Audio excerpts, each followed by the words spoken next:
I really believe in myself. I think I'm so arrogant. I think I'm a very special person, but I don't like picking a lane. And I think there's an advantage to just sitting down and doing the work and getting something done, building credibility. But right now it's kind of tough because I don't want to do the things you kind of need to do to get to that point. So, I'd say one of my greatest strengths, I know I've mentioned this before, is treat people you want to be treated. And Andrew, you've only known me for 40 minutes, but Ed, you've known me much longer. I'm extremely passionate, extremely caring, and I work really hard at everything I do. But I like doing it for others more than I like to do it for myself. That is how I cope.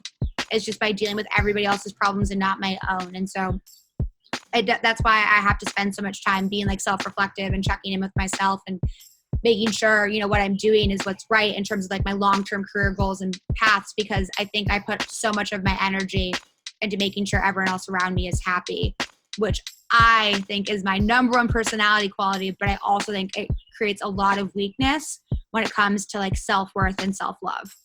But just like forcing myself to sit in my own skin and like, am I happy with that?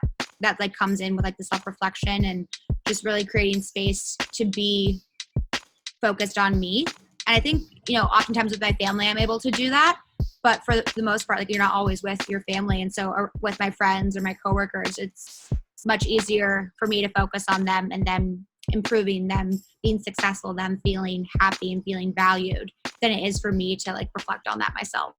I'm very self-aware, and that's great for me in terms of self-reflection, in terms of improvement and growth, but it does hold me back when it turns into self-criticism rather than self-awareness. So when I'm overly critical of myself, when I'm going through a conversation and I'm thinking to myself, wow, this is not working, this is not working, this is not working, at a certain point, I'm going to pull back and I'm not going to continue with the conversation. I'm not going to continue trying. And I think that it's a very good thing in certain situations where it tells me to get the fuck out of somewhere where I shouldn't be. But in other situations, it can be bad. And then the other thing is I get along with people pretty well. But I think sometimes that's only because I'm a very agreeable person. I agree with a lot of what other people say. So on that note, I agree with what Amanda said already about how when you feed others before you feed yourself in terms of self-value and self-worth, eventually you come up empty inside. And so I think that's something that I continue to think about and reflect about every day. Sometimes I'm a little too I'm self-centered, but not selfish.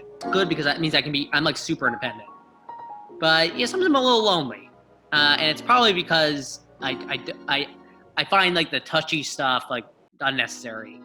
And I'm like, everybody can handle their shit. And I'm not always like going on like, oh, are you okay? But if I did that more, I'd probably get some of that back. And I don't need that, and it's not really me, but sometimes like I don't know. It'd be nice.